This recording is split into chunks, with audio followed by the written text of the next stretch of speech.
and the brickwork would take any excuse to soak up damp, and present it to her in bouquets of dull grey blooms on the wallpaper. It was, she checked, peering in the half-light, 10 minutes past 6. The sun had risen, in theory, but it was a dull day, and the forecast was for rain again, and that didn't help her mood. Her age, Dr. Fuller said. Her age seemed to be the answer to every question she asked the doctor these days.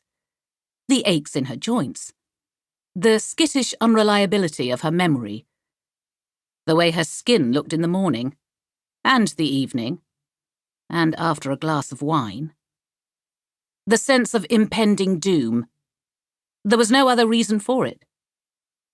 Her life was busy and fulfilling. She didn't like seeing the changes that time was making to her famously lovely face, but that was what happened. Count your blessings. Lying there, Helena tried. She was getting things done when it came to her work, and that was good, even if it meant unpleasantness from ignorant people.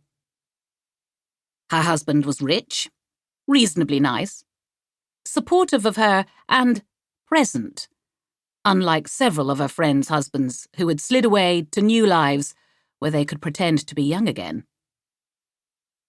Bruce was 13 years older than her, which made him 59.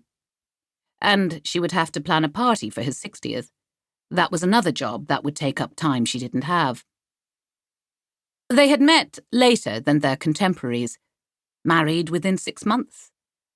And he had already been fading into comfortable middle age. She had been a minor star, famous enough to have her picture in the paper, often, coming out of nightclubs or at the races.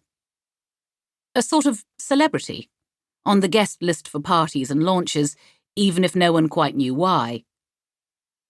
She had thought he was wonderful, and he had thought she was beautiful, and that had seemed like enough. Then marriage, and motherhood, which was another life. Helena was not the sort of person to run away from things, but she sometimes dreamed of packing a bag and going away for a week or a month, meeting a stranger, having a wild affair, and only coming back to the cobwebs and the drafts and the homework and muddy sports kit and maddening questions when she was good and ready. And that was why she hadn't overreacted on holidays. That was why Bruce still snored beside her. Helena wriggled her shoulder blades flat against the mattress to try to relieve the ache at the base of her neck. The boys should have come first on her list of blessings, probably. Ivo was 14, and overnight had gone from sweet-natured compliance to frowning silence. He only seemed happy when he was playing some sort of sport, which, at least, he was good at. Magnus was 12, and, a squirm of genuine anxiety at this, insufficiently focused on his schoolwork. He was lazy and not bright enough to get away with it. His school report had made it impossible to ignore the issue, along with the phone call from his head teacher, suggesting that if things didn't improve, he might be happier at a different school. So they were paying, at vast expense, for a tutor to come all summer.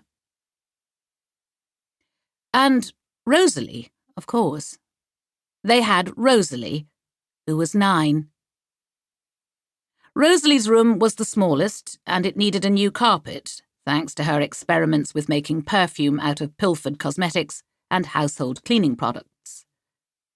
Helena had been thin-lipped about it, and Bruce had laughed. Rosalie was a willful child, demanding in a way that the boys had never been. Girls were different, she'd been warned. Helena kept her preferences strictly to herself, but if she had to choose, in a fire, say, she would rescue her boys first, and, of them, Magnus had her heart, but that